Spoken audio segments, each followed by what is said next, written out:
Gracias, Lucho. Buenas noches para ti y también buenas noches para todos los que se unen a nuestro diálogo abierto. Hoy es martes. Tenemos un programa interesante, como siempre estamos buscando que la coyuntura no nos quite visión de las otras cosas que son importantes en el Perú. Estamos ya a mitad del 2023, la economía sigue dando tumbos en algunos sectores, pero hay uno que ha crecido mucho y es la exportación. Así que hoy vamos a hablar con el presidente de ADEX para hablar de esa situación y cómo es que eso le va a beneficiar a usted en su economía. También hablaremos de temas vinculados a nuestra juventud, a los escolares que hoy, por ejemplo, tienen facilidad para encontrar armas de fuego y llevárselas al colegio. ¿Cómo pasa esta situación? ¿Es tan fácil que un adolescente, un joven pueda tener este tipo de elementos, obviamente peligrosos? Vamos a hablar sobre este tema y finalmente estaremos también vinculados con otra situación propia de las realidades latinoamericanas que sobre todo se acentúa cuando hay crisis social, política, y es la trata de personas, que no solamente tiene que ver con lugares alejados de las metrópolis, como pueden ser los lugares donde se practica economía subterránea, sino también obviamente la trata de personas que se dedican al tráfico sexual y obviamente incluso hasta de niños. Es un programa importante y con esto obviamente les quiero indicar que nos acompañen durante esta hora. Y sin más dilación vamos a ver cuáles son los eventos que les queremos proponer para cerrar el día a modo de noticias y como un tuit. Vamos a ver el primero. El primero tiene que ver con que hoy se produjo, como suele ser hoy día, los espacios digitales, las redes sociales, el Twitter, es el ágora del siglo XXI. Allí se ha discutido muchísimo este asunto de que se dio una visita de un grupo de personas que además se caracteriza por desarrollar conductas violentistas en cuanto a sus formas y también en cuanto al fondo de lo que practican. Se produjo esta reunión en el ámbito del Ministerio de Cultura y esta situación terminó decantando en una sanción que obviamente también ha sido hasta cierto punto moral. Yo estoy hablando de las redes sociales porque es allí donde la gente se ha manifestado y es lo que finalmente ha valorado el presidente del Consejo de Ministros para llegar a esta situación. El cambio, obviamente, de responsabilidad respecto del viceministerio que tuvo la ocasión de permitir esta reunión. Hablaremos seguramente en este espacio de esta situación, hasta dónde llegan los límites de la expresión y hasta dónde también las prácticas que están vinculadas con la violencia y obviamente prácticas que no corresponden a una democracia. La democracia nunca será libertinaje, por lo tanto. El siguiente tuit, vamos a ver, está relacionado con algo que ya habíamos estado avanzando anteriormente y es que como parte del tema climático se dan situaciones virales que a veces aparecen sin encontrarle explicación y está sucediendo en Loreto. El sistema de vigilancia temprana del MINSA ha identificado una serie de padecimientos estomacales con una inusitada frecuencia últimamente. Algo está pasando allí y bueno, justamente los esfuerzos están orientando a identificar. Allá falleció una persona de 50 años, algunos niños. ¿Qué está pasando en Loreto? Seguramente es algo que vamos a descubrir prontamente, pero los sistemas de alerta epidemiológica ya se activaron allí en esa parte del Perú. La tercera noticia, a modo de un tuit, vamos a verla, es una ampliación, es una ampliación de lo que ayer estuvimos adelantando a propósito de lo que pasa en la Municipalidad de Lima y los terceros que nos prestan servicios, sean concesionarios o eventualmente contratistas. Se ha definido finalmente 9 meses de prisión preventiva para el chofer que causó la muerte de 5 personas justamente en esa vía en el Pasamayito. Esto es una ampliación de lo que vimos ayer y obviamente seguramente seguirá en investigación. Y la última noticia, ahí está vinculada con que también una ampliación de ayer, ustedes recordarán esta situación particular, el alcalde de Machu Picchu había denunciado la pérdida de una placa y de un diploma que se había otorgado a esta ciudad, a Machu Picchu, con ocasión de haber sido denominada una de las nuevas maravillas del mundo. Bueno, hoy parece que apareció la placa, pero todavía hay una situación por terminar, así que se va a investigar esto porque parece que hubiese un hurto. Y con esto les doy la bienvenida a Diálogo Abierto. Vamos a empezar.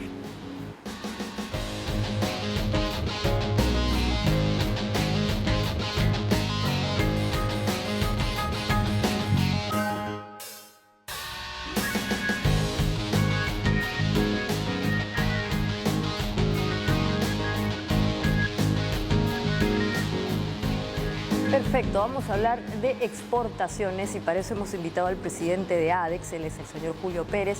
Muy buenas noches, señor Pérez, gracias por estar con nosotros en Diálogo Abierto. Buenas noches, Maite, un gusto estar en tu programa. Empecemos por las buenas noticias. Este es un sector que, a pesar de toda la coyuntura negativa, complicada que seguimos pasando, se ha mantenido en crecimiento y nos da esperanza. Dicho sea de paso, las exportaciones son uno de los caudales que nos ayuda a crecer más. El PBI se mueve mucho por ahí. ¿Qué podemos decir al respecto? Así es. En parte sí hay mucha esperanza, pero en parte hay una ligera preocupación del sector. Ajá. Si bien el año pasado se batió un récord de más de 64.000 millones de dólares de exportaciones, que es muy importante, se ve un ligero decrecimiento en los primeros 4 meses del año, ¿no? Casi estamos en crecimiento cero, un poquito negativo, diríamos. Y esto se debe principalmente a los problemas que todos sabemos que ocurrieron en el país en noviembre, diciembre, febrero, y también a la economía mundial, ¿no? Las altas tasas de interés, los créditos, la inflación y todos estos temas. Pero el Perú es resiliente, ¿no? Confiamos en que podamos salir de esto y que las exportaciones se transformen pues en una vía de desarrollo para el país que tanto necesitamos. El año pasado estuvimos cerca de nuestro récord histórico. Estuvimos ¿No es en el resto histórico. ¿A qué se debe esta situación? ¿Cómo explicamos ese récord histórico? Seguramente debido a eso este año no va a ser lo mismo, pero ¿qué pasó el año pasado? ¿Por qué se dio ese récord? Claro, no solo el año pasado, esto ya viene como consecuencia de mucho trabajo que se ha hecho, ¿no? Y aquí tenemos algunos cuadros de apoyo para entender qué pasó. Sí, perfecto. Como ves, ahí te señalé que se batió el récord de 63.000 millones de dólares, ¿no? Sí. Decía que teníamos que preocuparnos un poco porque realmente el año pasado tuvimos que llegar a 68.600 millones de dólares, como vemos en la parte amarilla, abajo, pero por los problemas que te estoy mencionando, problemas internos de Perú, dejamos de exportar 5.400 millones. Pero la tendencia se ve hacia arriba, ¿no? Ahora el 2023 estamos pronosticando 2 y 5%, que eso se tendría que, eso se hizo a inicios de año, se tendría que revisar poquito a la baja, ¿no? Pero como decía, esto viene de atrás. La economía de libre mercado que tenemos, los 22 tratados de libre comercio que ha suscrito el Perú, esa amplitud de horizontes, llegamos a muchos más países, la política económica, la política monetaria y fiscal, que han sido muy importantes para dar estabilidad a todas las empresas que vinieron a invertir acá y poder generar este crecimiento económico. Y además el cuadro muestra hay una franja de crecimiento que está entre el 2 y el 5%. Para, ¿no? Este año. Para este año. Entonces el mejor escenario 5%, el peor 2%. Y el año pasado crecimos 63.200. ¿En cuánto crecimos? Sí. 5%. 5%. Sí, entonces, eventualmente podría ser que logremos otra vez repetir ese récord. Podría ser, pero... Ahora, este cuadro también nos muestra algunos de los destinos con los cuales tenemos mayor transacción. El siguiente, ¿no? Cuadro a ver, vamos muestra los destinos, como decía, ¿no? Tenemos 22 TLCs con 58 países y ahí se muestra el top 10, ¿no? Con China, nuestro primer destino. Pero lo más interesante acá es ver el segundo destino, que son los Estados Unidos, que es el destino de nuestras exportaciones con mayor valor agregado, que es importante. China es primer destino porque compra commodities. Ahí sí dice Chile, ¿no? En este... No, este es otro tema. Perú como proveedor de bienes, son ejemplos de países seleccionados. Ahí voy en un segundo. Ya, perfecto. Entonces, China, primer destino porque compra commodities, pero Estados Unidos es nuestro segundo destino, aparte de comprar commodities, compra productos con mayor valor agregado, que eso es lo que necesitamos y eso es lo que la Asociación de Exportadores fomenta entre los socios, ¿no? Transformar las materias primas y convertirlas en productos con mayor valor agregado. Lo que muestra el otro cuadro son los porcentajes que el Perú exporta a esos países. Por ejemplo, a Chile solo el Perú le exporta el 1.9% de todo lo que Chile compra. Entonces ahí, ¿qué vemos? Un potencial enorme. Si Perú, el vecino, solo le vende ni siquiera el 2% a Chile, tenemos un potencial para crecer. Y mencionaba Estados Unidos. Mira cuánto le vendemos a Estados Unidos de todo lo que compra. 0.2%. Está en el penúltimo, ¿no? Cero, o sea, ni 0.5% de todo lo que compra Estados Unidos, el Perú se lo vende. Tenemos un potencial enorme. Claro. Aquí hay dos cosas importantes. La primera es que, según nos está indicando, el Perú exporta productos con valor agregado. Ayer estuvo aquí el exministro Luis Miguel Castilla y él hablaba de que en el Perú tenemos un problema serio y es que no somos productivos porque todavía nos dedicamos a exportar materia prima pura y dura. Pero nos está dando una buena noticia. que hay productos de valor agregado. Por ejemplo, ¿cuáles exporta el Perú? Tenemos textil, confecciones, tenemos Diseño, tal vez. forestal, tenemos joyería, tenemos el sector acuícola, pero esos sectores pueden crecer mucho más, ¿no? Tenemos un caso exitoso que es la agroindustria, ¿no? Valor agregado, harto valor agregado, ¿no? Es tecnología en el campo. Yo pongo tecnología e innovación en el campo. Entonces, ese tipo de sectores tienen que ser replicados por los otros. Se tiene que imitar lo bueno que se hizo ahí, la ley agraria, que ya la cortaron, pero ha quedado, ¿no? Gran parte de ella. Entonces, ese tipo de acciones que tomó el Estado en ese momento se tienen que replicar. Por ejemplo, en el sector acuícola, Perú exporta 400 millones de dólares. Chile exporta 6.000 millones de dólares. Tenemos una costa enorme, y no solo la costa, tenemos ríos, tenemos lagos donde se puede hacer acuicultura, ¿no? Yo he visitado empresas de nuestros socios, conchas de abanico, langostinos, maravillosas instalaciones, pero ahí falta una ley promotora, y en eso está trabajando la Asociación de Exportadores. El sector forestal, por ejemplo, más del 60% de nuestro territorio es bosques, selva, y solo exportamos 120 millones de dólares, 120 millones. Chile exporta 4.000, 5.000 millones de dólares, siempre comparándonos con Chile. Acabamos de estar la semana pasada en Ucayali y he visto con mis propios ojos una fábrica de hacer árboles, así como lo escuchas, una fábrica de hacer árboles. Entonces, los arbolitos están en los invernaderos y luego, cuando ya tienen las condiciones necesarias, se trasladan al bosque y uno ve el bosque perfectamente alineado. Miniatura. Sí, es increíble, ¿no? La naturaleza no puede haber hecho esto, efectivamente no es, lo ha hecho el hombre con la naturaleza, ¿no? Entonces, es una cosa extraordinaria. Entonces, esos sectores se pueden explotar mucho más y generar mucho mayor puestos de trabajo. Claro, y el otro cuadro, la siguiente pregunta era que en verdad tenemos un techo muchísimo, digamos, un techo amplio, en verdad, en el crecimiento. Con Chile solamente tenemos 1.9% de exportación, que es el mejor caso, supongo. Sí, podría decirse que sí. O sea, es nada, ¿no? Y por ejemplo, Reino Unido, ¿no? Que es el Ujú. país con mayor inversión en infraestructura en nuestro país, pero en contraparte Perú solo le exporta el 0.1%. Ya. Y tenemos tratados de libre comercio. Otra cosa es, a pesar de tener los TLCs, muchos empresarios no aprovechan estas ventajas, ¿no? Ingresar a un país con arancel cero es una ventaja enorme, es una ventaja enorme. Ahí tenemos que sacar nosotros, Claro. ¿no? Valga la redundancia, una ventaja sobre nuestros competidores. Pero tal vez aquí hay el mismo problema que ayer mencionaba el señor Castilla, y es que tenemos un problema de escala. Nuestras empresas todavía son pequeñas o medianas y entonces no logran justamente satisfacer la demanda de estos países que son, pues hay que decir las cosas, monstruos, Correcto, ¿no? O sea, es una población importante. ¿Qué Pero pasa ahí? Ahí vamos a decir, es el huevo o la gallina, ¿qué es primero? Así es. Creamos el ecosistema, podemos hacer asociaciones de productores y esto genera. Por eso pongo el sector agro.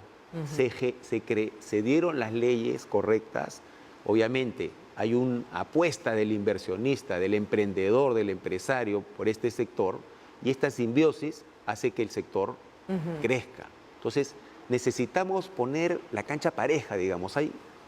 Comparándonos con otros países, los otros países tienen un poco más de ventajas que nosotros, empezando por la infraestructura, ¿no? Nuestras carreteras, nuestros puertos. Bueno, estamos haciendo las obras del el nuevo terminal en el aeropuerto, el puerto Chancay, modificando el puerto del Callao, pero igual necesitamos la cancha más pareja, ¿no? Sí, y tenemos otro cuadro más para seguir con esta interesante charla. A ver, aquí lo que estamos viendo Acá vemos el total de las exportaciones totales, digamos, entre tradicionales y no tradicionales, que en el tiempo ya demuestran un mayor porcentaje respecto al PBI, ¿no? El año pasado las exportaciones en general representaron 25.9% del PBI. Y lo interesante que estas exportaciones totales generaron 4.115.000 puestos de trabajo entre directos, indirectos e inducidos. Esto es muy importante señalarlo, porque el trabajo que brinda el sector exportador es el más formal, es un trabajo digno y formal. Imagínate que nosotros, los exportadores, estamos sometidos a auditorías del exterior y ellos necesitan una trazabilidad. Chequean todo, ¿no? si trabajas con menores, si todos los trabajadores están en planilla, si pagas tus impuestos, si no tienes sostenibilidad ambiental. Entonces, todo eso se ve. Entonces, estos trabajos son formales, son trabajos de primer mundo. Y están lamentablemente dentro de esa pequeña porción de formalidad, porque hay que decir las cosas, o sea, la formalidad en el Perú es muy chiquita, muy, digamos, exigua, entonces en verdad hay que hacer mucho más con el tema de la exportación, a pesar de que es un sector que evidentemente compite con el mundo gracias a los estándares. Exactamente, y justo ADEX está abocado a la formalidad. ADEX ha tomado como caballito de batalla el tema de la formalidad. Ya venimos haciendo seminarios, capacitaciones respecto a la formalidad. Tenemos una meta, a fin de año vamos a presentar un estudio para que se aplique como política de Estado, ¿no? Un tema sobre la formalidad. Nuestra meta es reducir 3% la formalidad al año. En 10 años habremos reducido 30% con suerte. Ya pasar de una economía 80% informal a 50% ya es bastante, es bastante. Entonces, esa es nuestra apuesta. Sí, señor Pérez, aquí también han venido políticos, han venido incluso parlamentarios y ellos reconocen que es importante darle algún tipo de promoción a actividades importantes como en su momento fue el caso de la agroexportación. Se ha hablado de la minería y otras actividades, puede ser tema forestal. ¿Cuán importante es que este gobierno, lo que queda de este gobierno y también instituciones como ADEX promuevan prácticas que de alguna manera permitan dar el salto? Porque en verdad, viendo estos números, podemos observar que tenemos muchísimo por crecer. En verdad no hemos llegado ni siquiera al 5%, es nada. Efectivamente. ADEX está trabajando de la mano con los ministerios, ¿no? Justo en nuestra visita a Ucayali tuvimos un consejo descentralizado ejecutivo, porque nosotros hacemos consejos ejecutivos todos los meses. Nos acompañaron el ministro de la Producción y el ministro de Comercio Exterior y Turismo, para que vean in situ con las cámaras regionales y con las autoridades regionales y las empresas de la región, para que vean el potencial del que estamos hablando, ¿no? Que sí es posible hacer esa transformación. Esto es importante señalarlo. Ahora, todo lo que se pueda trabajar, y lo mencioné al inicio, depende de la buena voluntad política del Estado. Es cuestión de hacer ya las reformas estructurales, como decía hace un momento, poner el piso parejo. Necesitamos reformas en el plano laboral, necesitamos reformas en el plano de infraestructura, en el plano tributario. Nosotros, por ejemplo, estamos planteando quizás una alternativa, estamos trabajando este proyecto, que cuando paguemos el impuesto a la renta, una parte se considere como reinversión de utilidades. Las empresas que reinviertan utilidades, ese porcentaje, obviamente con un tope, puede hacer a cuenta del impuesto a la renta.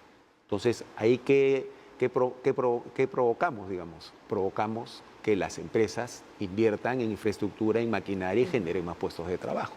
Entonces, esto es una medida importante que se debería tomar en cuenta. Claro, y ADEX ha planteado seguramente otro tipo de medidas, algún paquete de reformas para impulsar justamente no solamente esto que nos comenta, sino otras más, porque otra vez volvamos al caso de la agroexportación. En ese momento se dio una suerte de paquete de normas de promoción que permitieron justamente dar el gran salto. De otras cosas también, las certificaciones, se ha permitido que muchas empresas pequeñas vinculadas a la agroexportación se beneficien de eso.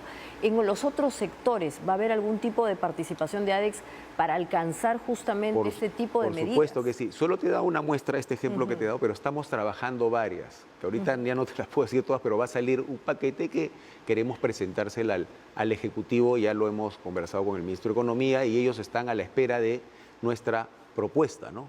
Quería mostrar el otro cuadrito que viene. Hay uno sobre exportaciones no tradicionales. Este es las no tradicionales que te decían, las que dan mayor empleo, ¿no? De esos 4.100.000 de empleo que te dije, el mayor porcentaje proviene de las exportaciones no tradicionales. Y ahí vemos que las exportaciones no tradicionales, el 2022 representaron el 7.5% del PBI, equivalente a 18.300 millones de dólares.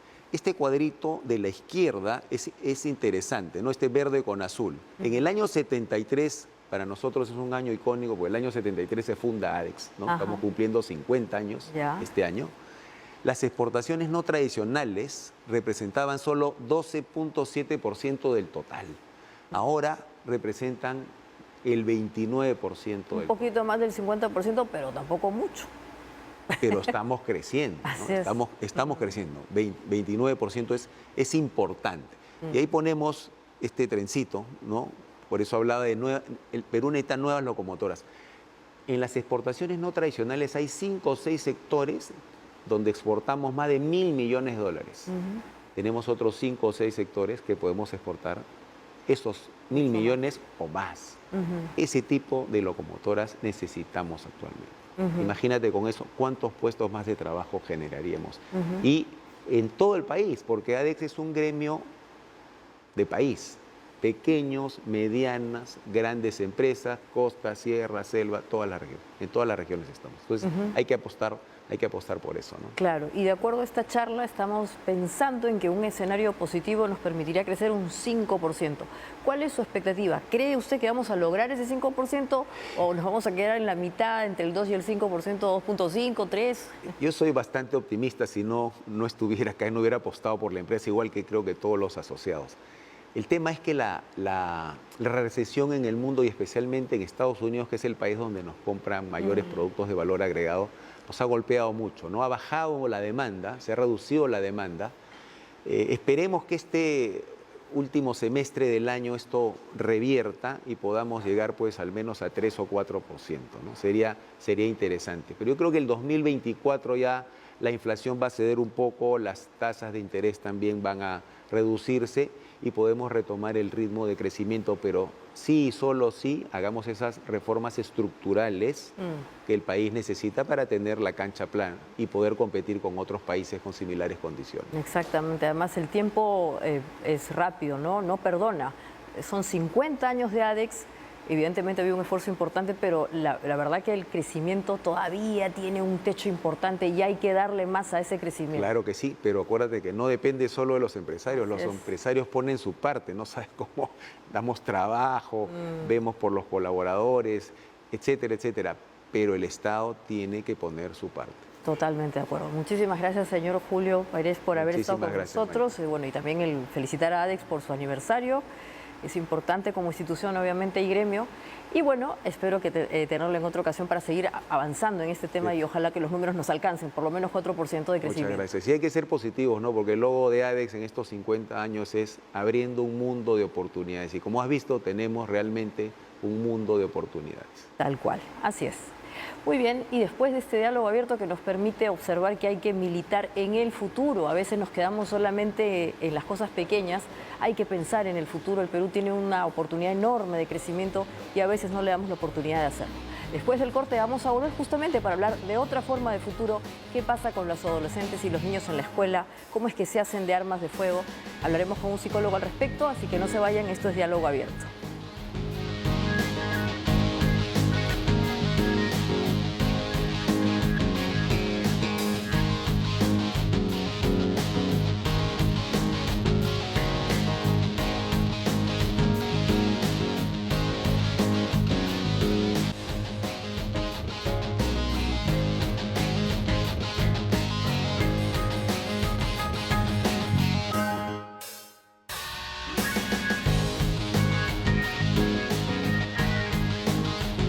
Bueno, seguimos hablando del futuro hoy, gracias por estar con nosotros justamente, y ahora hablaremos con el catedrático de la Facultad de Psicología de la Universidad Católica del Perú, Jorge Borja, para saber qué ha pasado en esta escuela, particularmente sea una situación en donde hay niños y adolescentes que se hacen de armas y se los encuentra utilizándolas o eventualmente en posesión. Buenas noches, Jorge, gracias por estar con nosotros. Gracias por la invitación. Antes hablábamos un poquito acerca de que en contextos en donde hay crisis de valores, que es lo que también pasa en el Perú, pero no solamente en el Perú, en toda la región, en Chile, en fin, en Colombia, eventualmente se produce una legitimación de la violencia. O sea, la vemos bien y adicionalmente la promovemos. ¿Eso puede explicar un poco lo que está pasando con estos adolescentes, con estos niños que utilizan armas o que eventualmente se hacen de las armas digamos, a espaldas de los padres, o eventualmente no sabemos en qué situación se genera la relación con los padres en todo caso? Claro, como dices, normalmente vivimos expuestos ante una sociedad donde la violencia actualmente está reconocida como algo positivo, ¿no? Es decir, manifestar conductas violentas normalmente nos puede dar una situación de poder. Entonces, podemos ver también que en esta sociedad culturalmente estamos expuestas a diferentes situaciones de violencia y es por ende también que los adolescentes, pues muchas veces desde este aprendizaje vicario pueden traducir estas experiencias, estas conductas relacionadas, ¿no?, a componentes o a factores de riesgo relacionados a una conducta violenta. Exactamente. Y entonces, como tú bien indicas, a veces la violencia se relaciona con poder y eventualmente tiene una percepción increíblemente positiva, ¿no? O sea, de ahí la legitimidad. ¿Qué rol debemos cumplir entonces los que tenemos a cargo a jóvenes, adolescentes, los padres y también en la escuela respecto de esta situación? ¿Cómo hacer que los adolescentes entiendan que por ahí no está la vía y aunque parezca muy atractivo, no es bueno ser violento o en todo caso no es la forma? Nosotros desde un componente de intervención trabajamos en una triada, llamamos, esta triada de trabajar con los adolescentes, las adolescentes, trabajar con los padres, madres, cuidadores y trabajar también con el personal de la institución educativa, ¿no? Porque estamos trabajando básicamente en un contexto educativo. Entonces, esto es un componente integral también de una intervención, ¿no? Porque no solamente implica ir con adolescentes a decirles, no, está mal lo que es violencia, ¿no? Sino también es un trabajo en conjunto con padres, madres, cuidadores, la sociedad en general, que puedan ser promotores también de adecuadas conductas relacionadas a convivencia saludable, relacionadas a tolerancia, respeto, a la tolerancia a la diversidad. Entonces, todo eso también es un factor importante a tomar en cuenta, ¿no? Y por último, también a los docentes, ¿no? Yo creo que es un rol importante el de acompañar, el de guiar, el de no tener una mirada punitiva también a una experiencia de violencia, ¿no? Sino a un proceso de reflexión que nos pueda dar una mirada de alguna manera favorable a conductas positivas. ¿Qué significa esto? Poder reflexionar acerca de cuál es mi conducta, poder regularla y de alguna manera también poder decir, ok, yo veo esto y también comprender cuál es la conducta del otro. Entonces, para mí es básico esta mirada integral que le estamos dando. Claramente esto requiere como todo un proceso logístico y de recurso humano importante, pero que a la larga tiene componentes o tiene consecuencias bastante alentadoras también para la sociedad, ¿no? Ahora, el hecho de tener o practicar conductas violentas, en algunos casos es por imitación, en otros casos es porque se ha familiarizado o de alguna manera se ha socializado ese tema. Como sociedad, ¿qué deberíamos hacer? ¿De qué manera evitamos ser tan violentos? Porque a veces sentimos que en la sociedad hay mucha rabia, ¿no? Hay una rabia que se desborda por las redes sociales, hay una rabia que se desborda en las calles, la polarización. ¿Qué hacer con esa situación que a veces evidentemente también nos afecta a nosotros, incluso como adultos, y reaccionamos igual, bajo la misma lógica? Algo importante y qué interesante que también lo puedas señalar es la normalización que tenemos hacia la violencia. No solamente esta mirada de respeto hacia ella, sino qué tan familiarizados nos encontramos también respecto a una conducta violenta. Entonces, lo que podemos hacer como sociedad en primer lugar es darnos cuenta de cuándo es una conducta violenta y cuándo no, ¿no? El reconocimiento de esta conducta es importantísimo en un proceso de cambio de la misma. Entonces, ¿qué implica esto? Que podamos sostener, ok, ¿qué es violencia física? ¿Qué es violencia psicológica? ¿Qué es violencia sexual? ¿Qué es violencia económica? ¿Cuándo se da este tipo de violencias, en especial en adolescentes, ¿no? Y es un poco también la práctica que estamos haciendo en proponer intervenciones preventivas. ¿Qué significa esto? Poder reconocer en primera instancia cuándo estamos hablando de una conducta violenta y luego de esto poder intervenir en ella, ¿no? Entonces, es básico de alguna manera poder sostener esta información. Yo creo que el Estado está empezando, ¿no?, a gestionar sus recursos también y es algo que hemos trabajado en conjunto también la academia y el espacio público. ¿Para qué? Para poder socializar esta información y reconocerla y saber qué hacer frente a ella, ¿no? Claro. Ahora, hablando de esta normalización que tú indicas, que básicamente tiene que ver con sentimientos que pueden ser obviamente comprensibles. Hay mucha rabia, como estamos diciendo, y la rabia tiene que ver con el hecho de no poder comprender al otro, de no poder dar 3 pasos para conversar con él o escucharle, y entonces lo que hago es simplemente agarro pues lo mismo que un golpe, un arma o eventualmente justamente una palabra. ¿Cuán importante es empezar a vigilar lo que pasa en estos espacios digitales, las redes sociales o incluso los medios de comunicación? cuánta responsabilidad tenemos también por lo que consumimos ahí y al mismo tiempo nos alimenta esta rabia. Es importante tener un cuidado al momento de socializar a nuestros adolescentes, a niños, niñas en general, hasta los mismos adultos, ¿no? ¿Cuál es la información que de alguna manera recibimos de los medios de comunicación, ¿no? Y hemos visto que hay, así como noticias fantasiosas, falsas, también podemos encontrar diversas noticias que puedan ser informativas. Yo creo que los espacios y los canales de información verídicos nos van a servir, ¿no? Para poder decir, ok, esta información yo la puedo tomar como un componente para mi propia identidad, para poder reconocer cuándo es un acto de violencia, ¿no? Pero también esto en una sociedad como en la que nos encontramos a veces es un poco más complicado. ¿Por qué? Porque pues estamos socializados en espacios donde las noticias falsas siempre están en la orden del día, ¿no? Entonces, desde nuestro rol como acompañantes, como docentes, como padres, madres, cuidadores, pues lo primordial que veo aquí es poder reconocer eso y poder acompañar, ¿no? Sin esta mirada de alguna manera tajante, punitiva, sino decir, ok, esto lo vamos a aprender en conjunto, ¿no? Yo creo que el poder tener una conducta horizontal con los adolescentes, el poder regularnos para también proponer un aprendizaje de regulación. Esa es la palabra, regularnos. Ajá, nos sirve, ¿no? ¿Nos sirve para qué? Para que los adolescentes, desde este aprendizaje vicario, ¿qué significa esto? Desde la observación, los adolescentes también imitan, ¿no? Reflexionan, imitan y dicen, ok, esta conducta de alguna manera puedo replicarla o esta no, ¿no? No me siento cómodo o cómoda con ella. Entonces, eso es importante también cuando ofrecemos espacios horizontales donde nos podemos sentar y conversar y dialogar, ¿no? Uno a uno con el adolescente, pues son espacios donde hay una mayor reflexión, una mayor interiorización también de todas estas cogniciones que están presentes. ¿La violencia se contagia? O sea, si yo estoy expuesta a conductas violentas, y vamos a hablar conductas violentas directas o pasivas, ¿yo me vuelvo violento?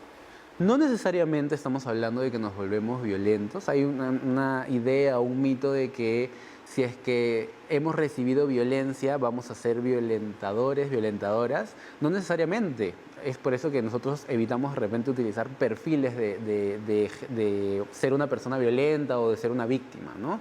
Lo que tratamos de proponer son estos factores de riesgo o factores protectores frente a la violencia.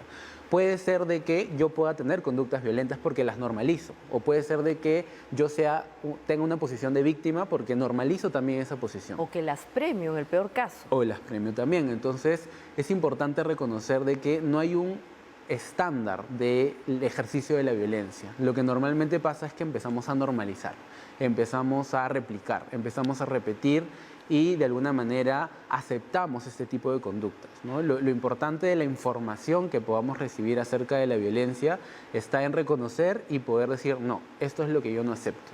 Un tema importantísimo aquí es el poder poner límites, ¿no? Al momento de hablar no solamente de casos de violencia física, psicológica, sino también en espacios como violencia sexual. Somos uno de los países más peligrosos para las mujeres, por ejemplo, ¿no? Somos uno de los países también que tenemos altas tasas de delincuencia juvenil. Entonces, ¿qué nos está pasando también frente a este tipo de casuísticas, ¿no? Nosotros como Estado, como sociedad, como sociedad civil en general, ¿no? ¿Qué es lo que estamos haciendo también o cómo estamos replicando este tipo de conductas? Es algo importante de sostener, ¿no? De poder reflexionar y decir, ok, ¿cuáles son las acciones que podemos tomar a partir de ello?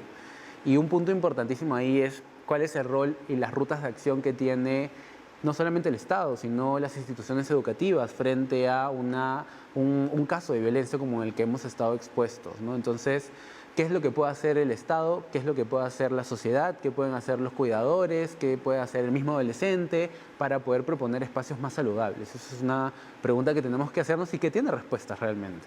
Claro, y adicionalmente preguntarte cómo hacer para que un adolescente piense que en verdad no es bueno tener conductas violentas en un entorno que sí es violento, ¿no? Parece que es un poco extraño decirle no te comportes de esta manera porque no está bien, pero eventualmente, y acá todo el mundo sabe, ¿no? O sea, si te pegan, tú pega 2 veces, ¿no? O sea, la respuesta violenta.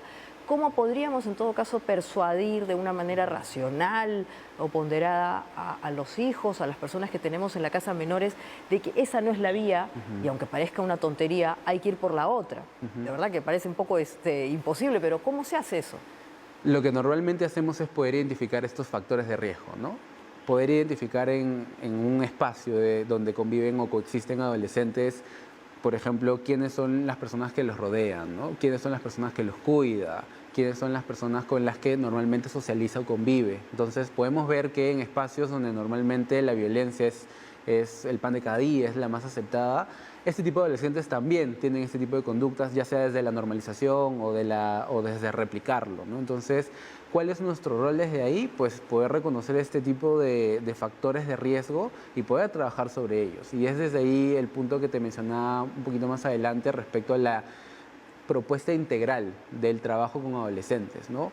Nosotros no podemos proponernos trabajar con un adolescente sin ver esta mirada de quién los rodea, quiénes son los padres, madres, cuidadores que están a cargo de estas personas, quiénes van a ser las personas que resocialicen a estas personas que de repente tengan algún tipo de conductas violentas, ¿no? Entonces, desde ahí es importantísima esta intervención. Claro que sí, Jorge. Y adicionalmente también la forma como enmendamos, ¿no?, la conducta. A veces se piensa que tiene que ser una sanción punitiva o de alguna manera que también implique, pues, hay un equilibrio entre tener autoridad y obviamente, ¿cuál es la palabra? O sea, reprimir.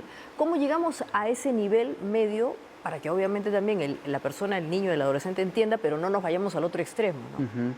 Desde ahí lo que se busca es como una reinserción positiva, se llama. ¿Qué implica esto, no? Poder traer otra vez al espacio al adolescente, pero desde un acompañamiento.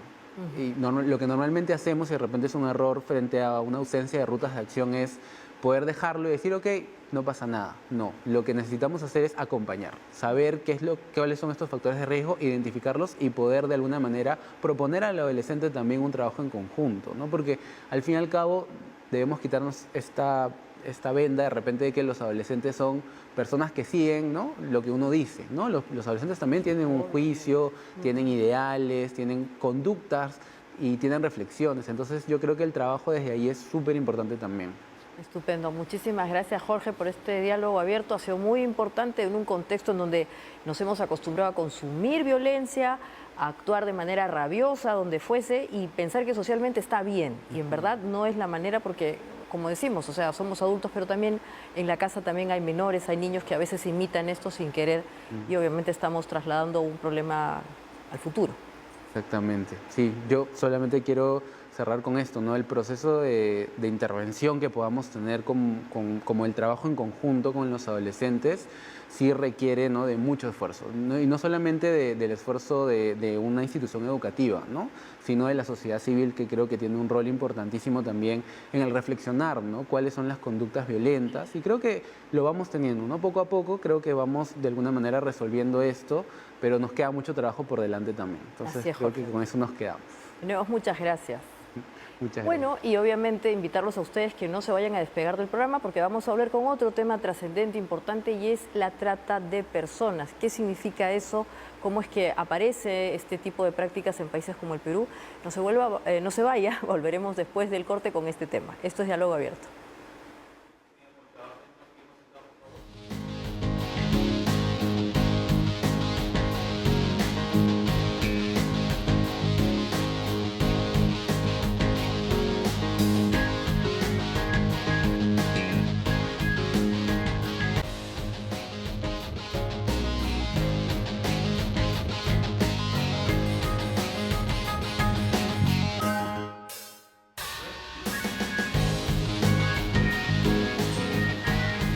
Muy bien, hablaremos ahora con Luis Enrique Aguilar. Él es director de Políticas y Estrategia de CHS Alternativo, para saber exactamente qué cosa es la trata de personas y por qué es que mañana va a haber un comunicado, un esfuerzo global de varios países al respecto, ¿no? Obviamente denunciando que esta es una situación que debe tener un tipo de control o eventualmente medidas mucho más drásticas. Buenas noches, Luis Enrique, y gracias por estar con nosotros.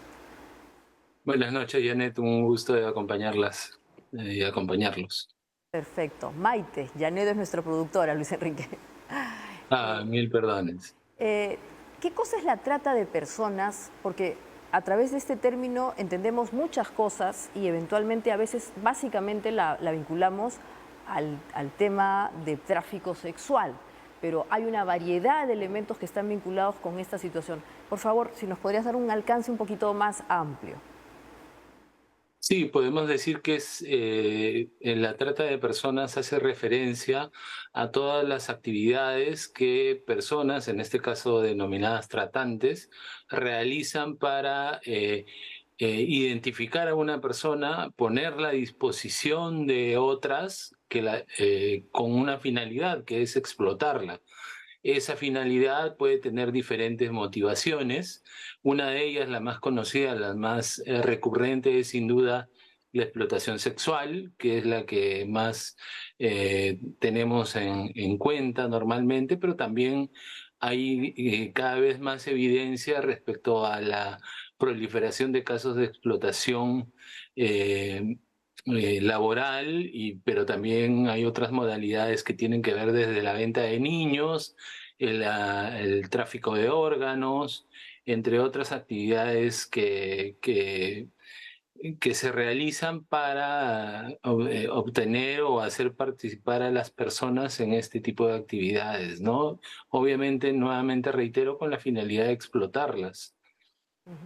Ahora, Luis Enrique, ¿hay una relación entre este tipo de situación y actividades delictivas? ¿Está vinculado con ciertos países o podríamos pensar en que la trata de personas es una situación que está a lo largo de todo el globo? O sea, ¿hay algunas economías o países donde especialmente se da esto? ¿Tiene que ver con situaciones económicas o sociales? No, sin duda es un fenómeno global y así lo ha demostrado la Oficina de Naciones Unidas contra la Droga y el Delito, y por eso es una preocupación no solamente del sistema de Naciones Unidas, sino en realidad de diferentes estados.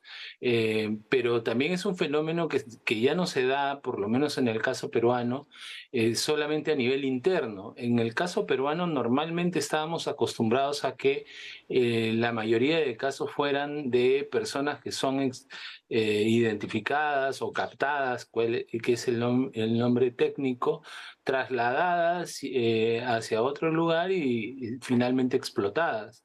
Pero siempre dentro del territorio nacional y de personas que eran nacionales de peruanos. Pero en la actualidad, sobre todo, debido al flujo migratorio proveniente de Venezuela y la actividad criminal desarrollada por algunas bandas criminales que han sido identificadas y cuyos nombres conocemos, como por ejemplo el Tren de Aragua. Estamos hablando de un creciente número de casos de trata de personas transnacionales, ¿no? De personas que son trasladadas, captadas en Venezuela y que son traídas con engaños, con falsas ofertas de trabajo a Perú, a Ecuador, a Colombia, y a veces es todo un tránsito, y luego recaen en alguno de estos países y son explotados normalmente nuevamente con la finalidad de la trata sexual o laboral o en cualquiera de las modalidades que mencionaba hace un momento, ¿no? Y de hecho hay prácticas también globales que están vinculadas, por ejemplo, con el comercio de órganos, que es una situación que parece inverosímil o de películas de terror, pero también existe este tipo de tráfico vinculado a los seres humanos. ¿Podrías explicarnos un poco, por ejemplo, cómo se produce esta situación? ¿Hay un tráfico, hay una red? Esto ya implica cierta organización, ¿no es cierto? Global. Efectivamente, sobre todo en Centroamérica han habido muchas evidencias de casos, hablando de la región latinoamericana, de casos de trata de personas con fines de tráfico de órganos, y han involucrado normalmente a clínicas en donde las personas terminan siendo trasladadas a estas clínicas y se les extrae órganos que tienen un mercado obviamente ilegal y normalmente oculto, pero que finalmente está buscado y proliferado, ¿no? En el caso peruano, sin decir que estamos hablando de venta de órganos, sino de pero podemos encontrar casos, y de hecho hay una casación de la Corte Suprema, algo cuestionable en cuanto a sus resultados, pero que demostró la existencia de casos de adopción ilegal con participación de personal de personal de salud en Cusco. Y la venta de niños a través de la adopción ilegal es una práctica igualmente deplorable, porque estamos comercializando, entre comillas, a menores de edad en situación de indefensión, o aprovechando la situación de los padres que normalmente viven en situaciones de vulnerabilidad muy fuerte, sobre todo a nivel económico, ¿no? Exactamente. Ahora, a raíz de esta situación global y obviamente que afecta no solamente a países como el Perú, sino incluso en el mundo, porque esto obviamente, como estamos llegando a la conclusión, es global, mañana se van a pronunciar, ¿no es cierto? Una serie de países, entiendo, van a ser 8 estados de América para justamente mostrar su indignación, obviamente también su protesta por esta situación. ¿Nos puedes contar un poco en el marco de qué se da este tipo de comunicación? Sí, por supuesto. La Comisión Interamericana de Derechos Humanos anualmente realiza un periodo que se conoce un periodo de audiencias públicas, donde recibe, vamos a decirlo así, denuncias o informes de parte de la sociedad civil, de las organizaciones de la sociedad civil, respecto a cuáles son los niveles de cumplimiento de los estados respecto a las obligaciones que soberanamente han decidido cumplir en materia de derechos humanos, ¿no? En esta oportunidad, y por cuarta oportunidad, va a haber una audiencia pública en materia de trata de personas. CHS Alternativo, esta sería su tercera oportunidad en la que va a participar, y la verdad es que estamos honrados de formar parte de la coalición que va a llevar ahí una problemática creciente, digamos, a nivel regional, ¿no? Efectivamente, se van a plantear la problemática de Argentina, Brasil, Colombia, Chile, Guatemala, México y Perú. Somos 16 organizaciones las que nos hemos unido y hemos generado evidencias de algunas situaciones de vulneraciones a los derechos humanos, y lo vamos a plantear ante 4 comisionados que entendemos van a participar de la sesión, y quienes van a tomar nota de lo que consideramos es el incumplimiento de las obligaciones que el Estado soberanamente decidió cumplir, ¿no? En ese marco, nuestras preocupaciones son 2, como les decía. Una tiene que ver principalmente con el acceso a la justicia, ¿no? Tanto desde una perspectiva de prevención de la trata de personas, como desde una perspectiva de la persecución del delito. Y por otro lado, también vamos a llevar el planteamiento de una serie de problemáticas que son novedosas, o cada vez, por ejemplo, el problema de la relación actual entre la trata de personas y la criminalidad organizada. Creo que no hay que escudriñar mucho para darnos cuenta de cómo, sobre todo en el marco del trabajo sexual, han habido situaciones de explotación, y están habiendo situaciones de explotación en distritos céntricos de Lima, Lima Norte también, donde mujeres son explotadas sexualmente con omisión o aquiescencia por parte del Estado, sin mayor reacción. Sabemos que la Fiscalía por lo menos está, entiendo, realizando investigaciones proactivas, reuniendo información, y obviamente va a seguramente en algún momento intervenir. Pero el problema es que esa intervención tiene que ser lo más pronto posible, porque mientras tanto las víctimas siguen existiendo, ¿no? Seguro, Luis Enrique. Y para cerrar, obviamente están haciendo este esfuerzo, vamos a llamarlo regional. Estamos concluyendo además que la trata de personas es un fenómeno global. ¿Qué medidas van a tratar de impulsar de manera conjunta a través de este tipo justamente de espacios, esta plataforma que has comunicado o que has indicado que existe? ¿Van a plantear algún tipo de medida compartida? Porque evidentemente esto requiere un esfuerzo transnacional. Sí, efectivamente, vamos a tratar de ser creativos, por decirlo de alguna manera, y vamos a plantearle al sistema interamericano de derechos humanos tres medidas que me parecen fundamentales, ¿no? La primera es comenzar a construir nuevos estándares en materia de protección de las personas frente a la trata de personas y en materia del cumplimiento de las obligaciones que tienen los estados en relación al artículo 6 de la Convención Americana sobre Derechos Humanos. Ahí hay un reto jurídico muy importante que sería largo de comentar.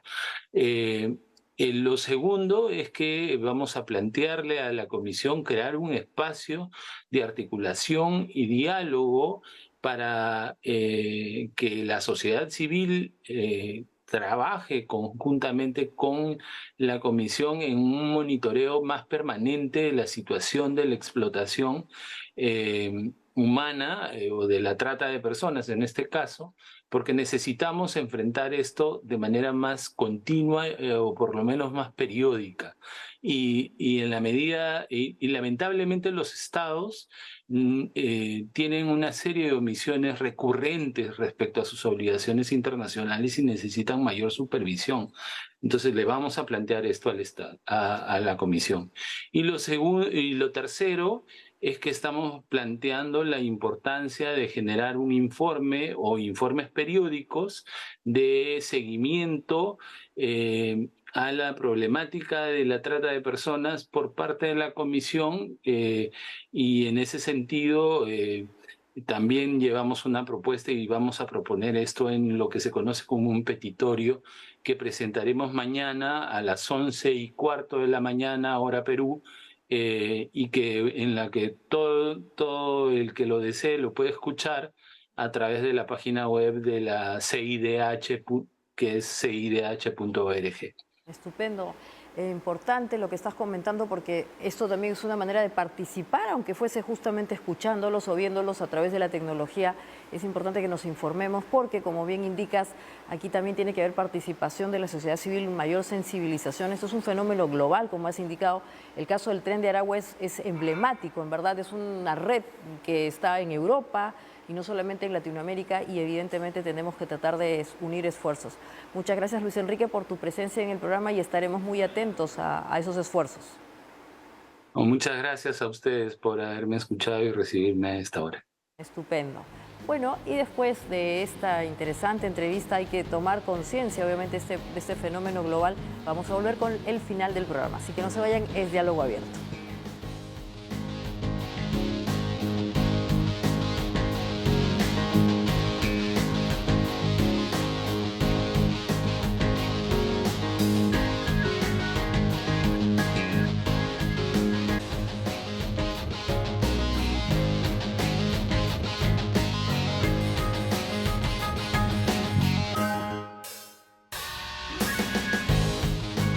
Siempre vamos a irnos con alguna imagen interesante para cerrar el día y esta nos lleva hasta Islandia. Este es un país nórdico que evidentemente está relacionado con los volcanes. Islandia es un lugar de volcanes, el agua es muy particularmente salada, es muy extraño lo que pasa ahí, pero esta imagen nos muestra un volcán que estaba cerca de Reykjavik y que lo que más impacta obviamente es el color de la lava. La gente está muy cerca de ese lugar. Este es un volcán de baja intensidad, pero evidentemente llama la atención la forma en que se comporta y obviamente es parte de lo que es el ecosistema de ese país tan alucinante que es Islandia. Dicho sea paso, en Islandia también hay algo interesante y es Björk, una cantante de música electrónica que particularmente es muy buena y la recomiendo. Y obviamente también les recomiendo que compartan este programa a través de sus redes sociales y, como siempre, decirles que si les gusta le den un like y nos vemos mañana. Así que hasta mañana.